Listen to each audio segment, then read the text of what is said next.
సుదీర్ఘ యుద్ధాన్ని ముగిస్తానని మాటిచ్చిన ట్రంప్ గ్రీన్లాండ్పై దాడికి సిద్ధమవుతున్నాడు.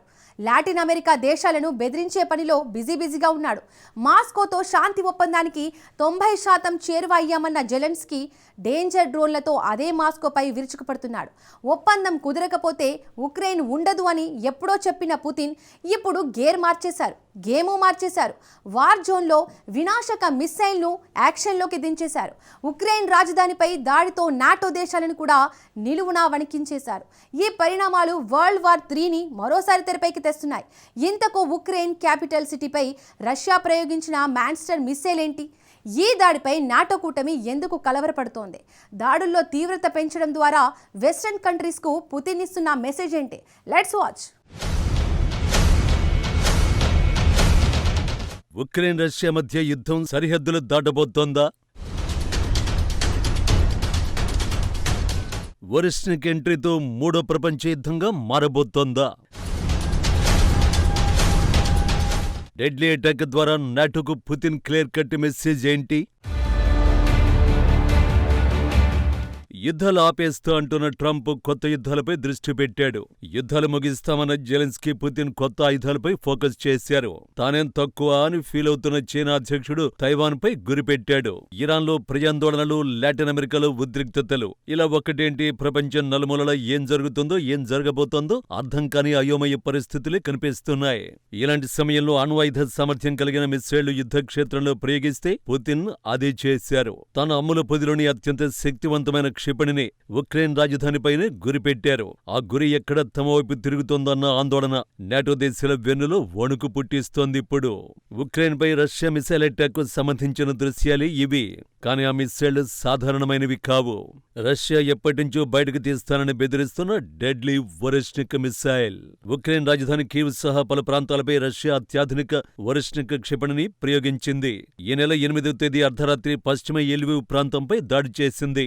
ఈ మిసైల్తో కీలక మౌలిక సదుపాయాలను ధ్వంసం చేసినట్లు మాస్కో పేర్కొంది. లవివ్ ప్రాంతంలో భూగర్భ సహజవాయు నిల్వలను ఈ క్షిపణి ధ్వంసం చేసిందని రష్యా మీడియా వెల్లడించింది. కానీ ఇప్పుడే ఈ డెడ్లీ మిసైల్ను ఎందుకు రంగంలోకి దించినట్టు?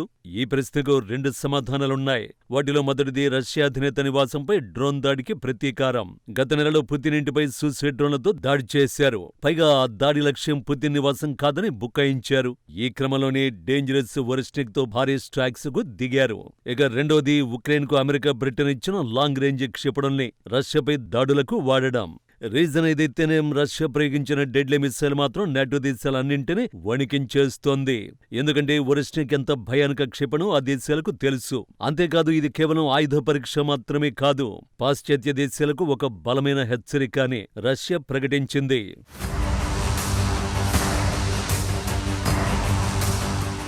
వరిష్ఠిక్ అనేది రష్యా అభివృద్ధి చేసిన అత్యంత వేగవంతమైన హైపర్సోనిక్ బాలిస్టిక్ క్షిపణి. ఇది మాక్ 10 వేగం, అంటే శబ్దానికి 10 రెట్ల వేగంతో ప్రయాణించి శత్రు లక్ష్యాలను ధ్వంసం చేస్తుంది. అందువల్ల దీనిని అడ్డుకోవడం ఇంపాసిబుల్. 5000 కిలోమీటర్ల లోపు ఉన్న లక్ష్యాల్ని ఈ క్షిపణి అత్యంత ఖచ్చితత్వంతో ఛేదిస్తుంది. ఒకేసారి ప్రయోగించి పలు లక్ష్యాలను ఛేదించేందుకు వీలుగా దీని వార్ హెడ్లను అభివృద్ధి చేశారు. కనీసం 6 నుంచి 8 న్యూక్లియర్ లేదా కన్వెన్షనల్ వార్ హెడ్లను మోసుకెళ్లగలిగే సామర్థ్యం దీనికి ఉంది. వరిష్ఠిక్ వేగం, ప్రయాణించే తీరు వల్ల ప్రస్తుతం ఉన్న ఏ పాశ్చాత్య ఎయిర్ డిఫెన్స్ సిస్టమ్స్ కూడా దీనిని అడ్డుకోలేవు. ఆఖరికి పేట్రియాట్ వంటి వ్యవస్థలు కూడా. 2024 నవంబర్లో వరిష్ఠిక్ ను ఫస్ట్ టైం ఉక్రెయిన్ పై ప్రయోగించారు. అప్పుడే వరిష్ఠిక్ ను అన్స్టాపబుల్ మిసైల్ గా ప్రకటించారు పుతిన్. ప్రస్తుతం ఉన్న అత్యాధునిక రక్షణ వ్యవస్థ ఏది ఈ క్షిపణిని అడ్డుకోలేదని స్పష్టం చేశారు. తాజా కీవ్ పై దాడి తర్వాత కూడా ఆ మాటనే రిపీట్ చేశారు. తమ జోలికి రావద్దని శత్రువులకు క్లియర్ కట్ మెసేజ్ పాస్ చేశారు. У нас через несколько секунд начинается разведение боевых блоков. И все, поезд ушел.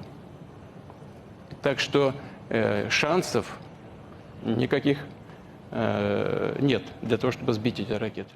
రష్యాపై లాంగ్ రేంజ్ క్షిపణులతో దాడులు చేయడానికి ఉక్రెయిన్కు అనుమతినిచ్చిన అమెరికా, బ్రిటన్ వంటి దేశాలపై వరిష్ఠిక్ క్షిపణిని ప్రయోగించే హక్కు తమకు ఉందని పుతిన్ ఇప్పటికే హెచ్చరించారు. తాజాగా ఉక్రెయిన్ పోలాండ్ సరిహద్దుకు కేవలం 60 కిలోమీటర్ల దూరంలో ఉన్న ఎల్వివ్ ప్రాంతంలో వరిష్ఠిక్ ను ప్రయోగించడం ద్వారా మేము మీ ఇంటి ముంగిటి వరకు రాగలమనే సంకేతాన్ని నాటోకు పంపింది.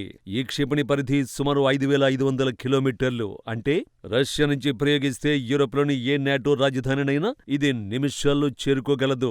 అందుకే పుతిన్ ఈ క్షిపణిని తమ వైపు ఎక్కడ గురిపెడతారు అన్న ఆందోళనలో ఉన్నాయా దేశాలు. ప్రస్తుతానికి రష్యా ఒరెస్నిక్ను ఓ సైకలాజికల్ వెపన్ గా వాడుతోంది. అంటే భౌతికంగా నాటో కూటమి దేశాలపై దాడి చేయడం కంటే ఆ దేశాల ప్రజల్లో నాయకుల్లో భయాన్ని పుట్టించి ఉక్రెయిన్కు మద్దతు తగ్గించడమే పుతిన్ ప్రధాన వ్యూహంగా కనిపిస్తోంది.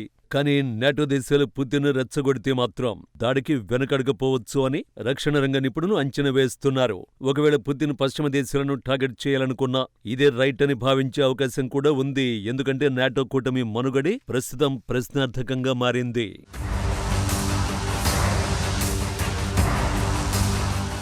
నాటో కూటమిలోని ఆర్టికల్ 5 ప్రకారం ఒక దేశంపై దాడి జరిగితే అన్ని దేశాలపైన దాడి జరిగినట్టే. అది నేరుగా మూడో ప్రపంచ యుద్ధానికి దారితీస్తుంది. అందుకే పుతిన్ ఇప్పటి వరకు ఆ పని చేయలేదు. కానీ ప్రస్తుతం నాటో కూటమి మనుగడ ప్రశ్నార్థకంగా మారింది. స్వయంగా ట్రంపే నాటో కూటమి దేశమైన డెన్మార్క్ పై దాడి చేయాలనుకుంటున్నాడు. గ్రీన్లాండ్ కోసం డెన్మార్క్ తో ఢీ అంటే ఢీ అంటున్నాడు. డానిష్ పీఎం కూడా తమ భూభాగం జోలికొస్తే నాటో కూటమి ధ్వంసం కావడం ఖాయమని చెబుతోంది. సరిగ్గా ఇలాంటి సమయంలోనే ఈ కూటమి నుంచి ఫ్రాన్స్ బయటపడే ప్రయత్నాలు మొదలుపెట్టింది. తమ దేశం నాటో నుంచి బయటపడేందుకు పార్లమెంటులో తీర్మానం పెట్టనున్నట్లు France national assembly vice president వెల్లడించారు.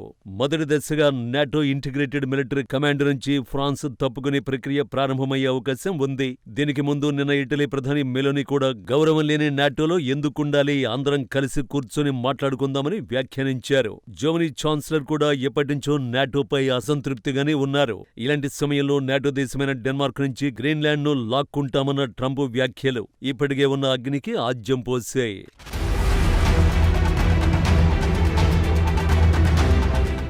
ఒకప్పుడు రష్యా నుంచి మిమ్మల్ని రక్షిస్తామంటూ అమెరికా నాటో దేశాలను హక్కును చేర్చుకుంది.